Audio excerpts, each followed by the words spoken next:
At the end of June 2024, Black Moon Lilith moved into Libra, and she stays in Libra until the end of March 2025. Now, Black Moon Lilith is not an actual planet or moon. It is a fictional point that is connected to what we call lunar apogee. That is how the moon orbits the Earth, and it's the moon's furthest point from the Earth where there is essentially the most darkness.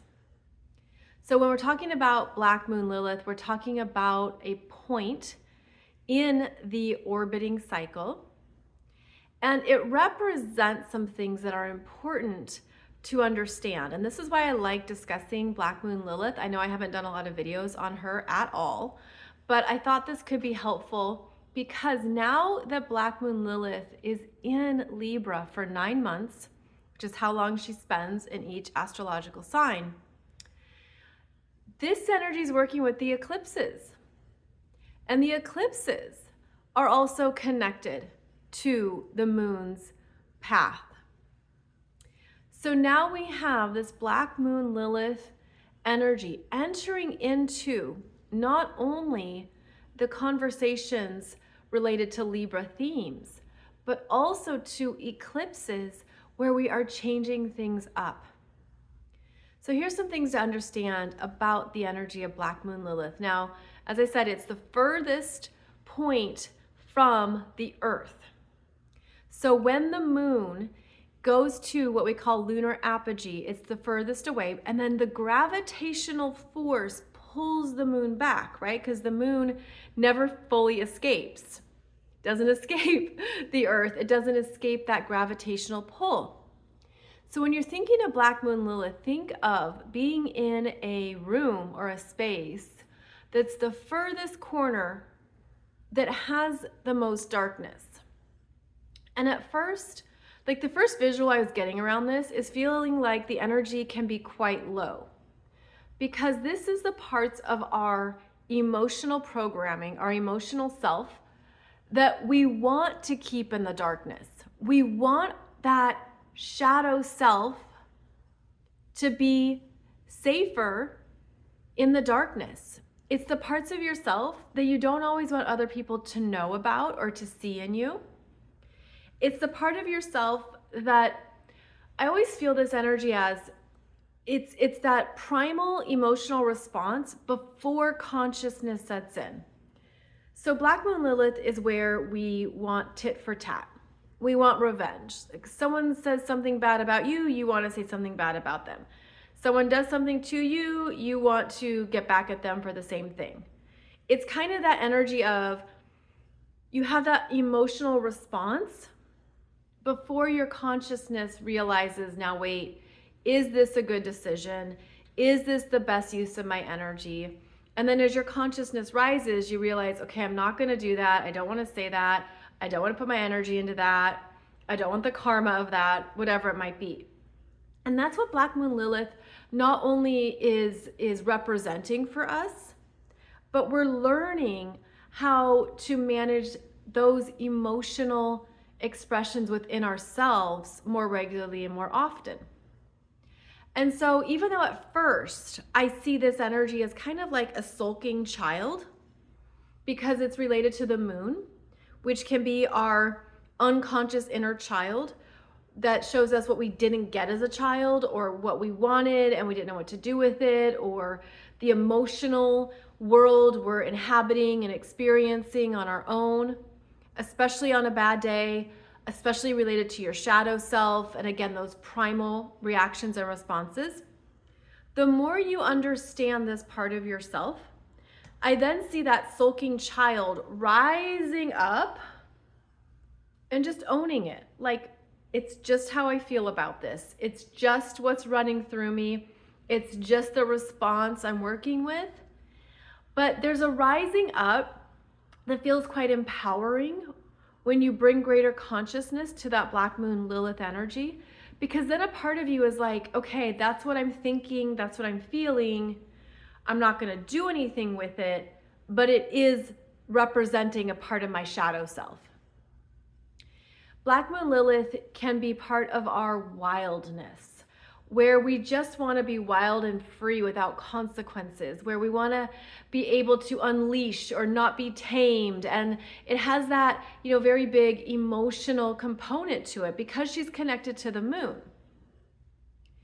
And so now that she's in Libra, and now that she's going to be working with the eclipses directly in Libra, there's going to be things coming up here. July, especially July into March 2025, where you're going to be understanding, let's say, I want to say consequences, but it's not consequences. It's more like you're going to have greater consciousness around emotional, relational patterns and habits that could represent, I'm getting like your first significant relationship when you were younger. I'm thinking of it in terms of like your first boyfriend-girlfriend dynamic, like something more romantic. Of course, it could be something with siblings, with parents, with friends, but my energy went right to, it's your first experiences of relationships and what went wrong or what hurt you, what was painful.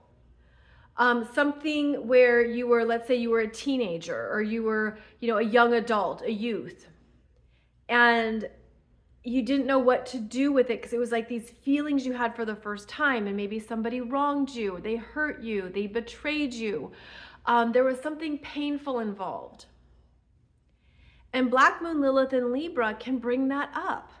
It can bring back those forgotten experiences or those repressed emotions and bring it front and center. And because she's now going to be working with the South Node in Libra, there's something here where you're meant to clear it.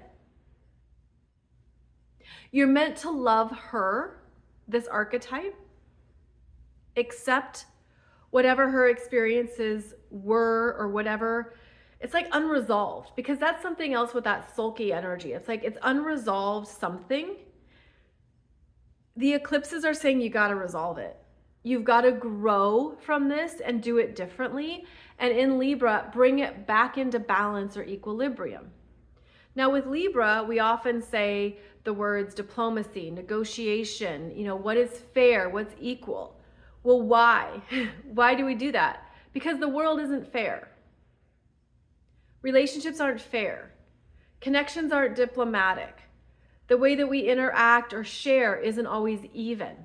Libra is about resolving the differences, resolving what is not in balance, and having the objective awareness to do so, especially when it's uncomfortable. And it's interesting because it's even when there's a lot of emotion involved, which is part of the Black Moon Lilith archetype, where there's this, maybe it's a rage or a deep hurt or something that really made you angry, really pissed you off. Like, how do you get into a new place of internal harmony with that? That isn't just a linear process, because you're working with your emotional body. You're working with, what you really feel. So it's not linear, rational, logical, which is actually what Libra prefers. So I feel like getting back to this energy of Black Moon Lilith in Libra, working with the eclipses, is bringing up, maybe it's consequences. If you were the bad guy in the story, if you were the murderer, if you did all the wrong, maybe that's part of the consequences here. But maybe it's also something that's reflecting it back to you of how to do it differently now, how to grow from this, which is what the South Node really wants. So it's how you're growing in those Libra themes, where it's even about, how can I show up differently? How can I communicate what I need? How can I be clearer in what matters to me? And with the Black Moon Lilith energy there's going to be a part of you that could feel like there's just this emotional tinge. Like, you can't forget some of these experiences or things you've been through, right? Like, they happened, they're real. The emotions are real. What you're feeling around it is how you really feel. But going back to this archetype of a child sulking in the corner, just feeling all the feels. How do you evolve this so that you can rise up in the energy and powerfully own it? Be in your strength, be in your full energetic responsibility. Yes, this happened. Yes, I was the bad guy, or yes, I wasn't treated right, or yes, this happened to me. But to be in a place too now of rising in your consciousness so that you're aware of what you do with it. And maybe it doesn't have that same emotional pull, if you will, or it doesn't have that same sense of being wronged and sitting in that. This would be something to self-evaluate and to make some clear choices about how you're going to use your energy. Because, truth be told, if you've lived enough life, you've been on this planet long enough, we've all been wronged.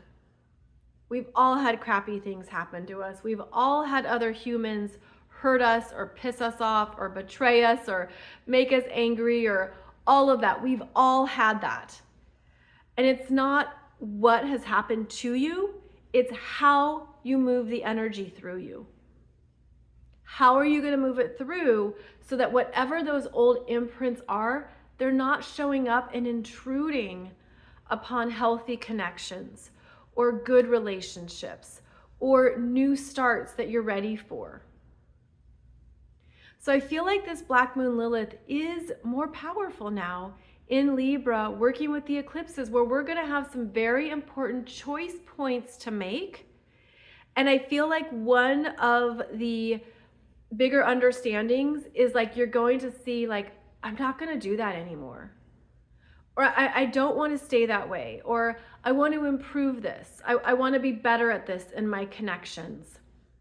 So allow this energy to help you up level, raise your standards, be more self-aware of what's churning within, and allow this archetypal influence of Black Moon Lilith in Libra to teach you where you've been, but also to be more empowered with what you're actively choosing around where you're going forward. So again, she'll stay here in Libra until March 27th, 2025. So stay aware of what comes up for you and know that you have the opportunity here to make some empowered, conscious new choices.